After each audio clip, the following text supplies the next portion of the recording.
হুজুর আমি তামাম দুনিয়াটা দেখি অন্ধকার। আমার মালিক আপনাকে কত সুন্দর দুনিয়া দেখার সুযোগ করলো, এই চক্ষু দিয়া দেখতেছি, এই নেয়ামত কার? জোরে বলো কার? আমরা কান দিয়া শুনতেছি, এই নেয়ামত কার? জবান দিয়া কথা বলতেছি, নেয়ামত কার? কত বোবা মানুষ তোমার আমার সামনে ও কইরা চিল্লায়, ওর বুকের ভিতরে এত জ্বালা, ওর মনের ভাব প্রকাশ করতে পারে না।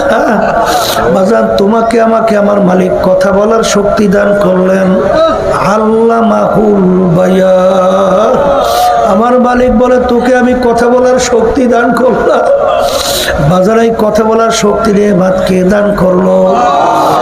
আরে বাজারে এই যে ব্রেন দিয়ে তুমি আমি পড়াশোনা করলাম, ব্যবসা বাণিজ্য কইরা সম্পদ গুছাইলাম, বড় ধনী হইলাম, বড় জমিদার হইলাম। বাজান এই ব্রেন দিয়ে ব্যবসা কইরা অনেক কিছু করলাম, এই ব্রেন নেয়ামতকে দান করলো। একদিনও চিন্তা করছো বাজান? অনেক সময় অনেক বড় লোক আমাদের কাছে সন্তানদেরকে নিয়ে আসে, আরে ওদিকে বাপের চোখ থেকে টল টল কইরা পানি বাইয়া পড়ে, আরে বাচ্চাদের দিকে তাকাইয়া দেখি ফুটফুটে সুন্দর চেহারা, আর আব্বা কাঁদে বলে হুজুর ওর জন্য একটু দোয়া করে, আমার মালিক ওকে প্রতিবন্ধী বানাইছে।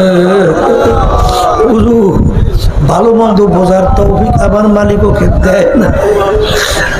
দুনিয়াদার পাগল আমার বাবারা, আজকে আমার মালিকের সমস্ত নেয়ামত ভোগ কইরা, আজকে দুনিয়ার ভিতরে স্বাধীনতা পাইয়া, আজকে আমার মালিকের হুকুম ভালো লাগে না। আমার মালিক কিন্তু